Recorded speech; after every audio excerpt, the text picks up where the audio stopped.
Je lis du livre de Genèse, chapitre 41, versets 29 à 32, ce qui suit. Voici, il y aura 7 années de grande abondance dans tout le pays d'Égypte.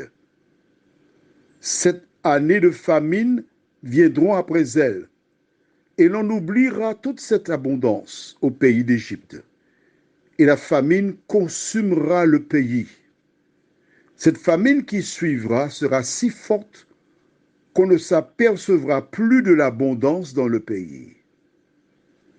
Si Pharaon a vu le songe se répéter une seconde fois, c'est que la chose est arrêtée de la part de Dieu et que Dieu se hâtera de l'exécuter.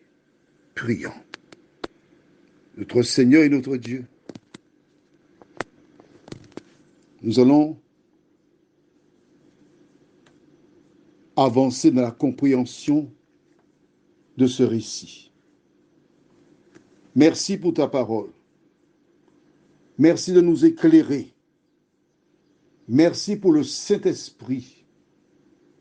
Qu'il fasse son œuvre en nous et qu'il réalise ton projet, nous t'en prions, au nom de Jésus et pour ta gloire éternelle. Amen. Les magiciens sont là.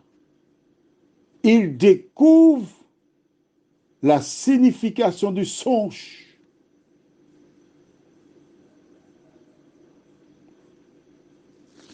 Quelle bonne nouvelle. Jusque-là, ils croyaient être dans le droit. Ils pensaient qu'ils étaient bien. Mais ils réalisent que ce jeune homme de 30 ans, qui n'a pas d'officine, mais qui a seulement la foi en Dieu, est venu révéler quelque chose de capital.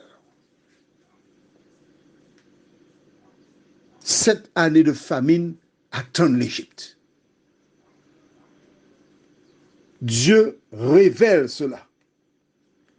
Plusieurs personnes doutent de la Bible. Mais si elles sont sincères, si elles puisent, si elles cherchent, elles trouvent des vérités. Elles trouvent des faits historiques qui confirment que la Bible est véritablement la parole de Dieu.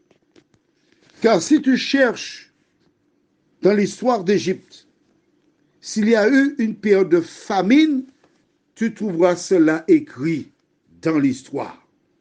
Et s'il y a une famine assez puissante, tu sauras que c'est Dieu qui avait révélé cela à Pharaon.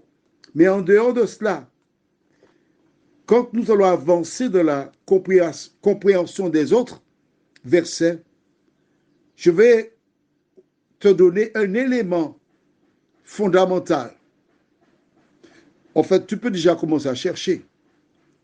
À qui appartient la terre en Égypte? Le propriétaire. Lorsque le moment sera venu où nous avancerons dans la connaissance de la parole, tu verras, une fois de plus, la parole de Dieu est écrite de telle sorte que toutes celles et ceux qui le cherchent de tout leur cœur puissent le trouver.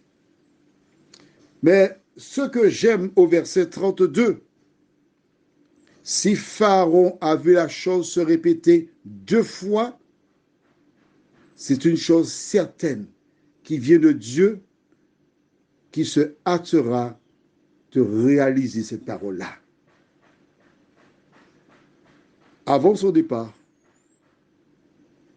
Jésus s'adressa à ses disciples, déclare dans Jean 14, versets 1 à 3, « Que votre cœur ne se trouble point. Croyez en Dieu et croyez aussi en moi. Il y a plusieurs demeures dans la maison de mon Père. Si cela ne l'était pas, je vous l'aurais dit. Je vais vous préparer une place. Et lorsque je m'en serai allé et que je vous aurai préparé cette place, je reviendrai et je vous prendrai avec moi, afin que là où je suis, vous y soyez aussi. Jésus a fait cette promesse qu'il va préparer une place pour ses enfants.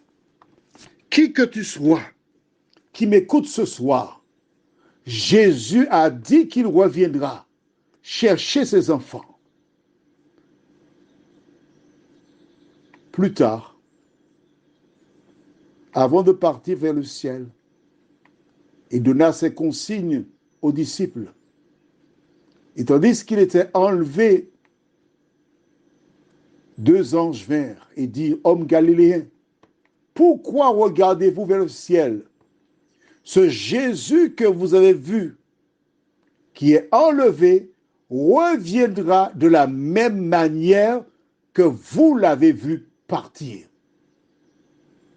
2 fois, le retour, au moins 2 fois, le retour de Jésus est mentionné dans la Bible. Au moins 2 fois, exactement comme Joseph a dit à Pharaon, si la chose est répétée 2 fois, c'est que cela vient de la part de l'Éternel. Mon ami, toi qui m'écoutes, si tu vas lire la Bible, tu verras que cela est répété plus de 2 fois. Alors, les faits se sont-ils déroulés comme Joseph l'a dit? Nous le verrons ensemble demain et les jours suivants. Surtout, je me répète encore, ça paraît passionnant. Ne lis pas la suite. Attends-moi. Avançons de même pas. Prions. Notre Seigneur et notre Dieu, jusqu'à présent, nous pensons être dans le droit. Mais nous avons vu, Seigneur, quelque chose d'important. Joseph nous donne une indication. Si la chose est répétée 2 fois, c'est que ça vient de la part de Dieu et qu'il se hâtera de l'avenir. À plusieurs reprises, les différents prophètes, disciples, apôtres ont clairement indiqué que Jésus reviendra chercher ses enfants. Seigneur, nous n'avons pas à douter, mais seulement croire que Jésus reviendra bientôt chercher ses enfants. De nous aider par ta grâce à vivre selon ta parole, à laisser cette parole nous transformer, à vivre selon cette parole et éviter les pièges de l'ennemi qui cherche à nous détourner de toi, Seigneur. Merci pour la parole. Merci pour ta présence. Merci pour ton amour. Merci pour la vie éternelle. Merci pour les écrits qui sont là pour notre instruction, nous t'en prions. Au nom de Jésus et pour ta gloire éternelle. Amen.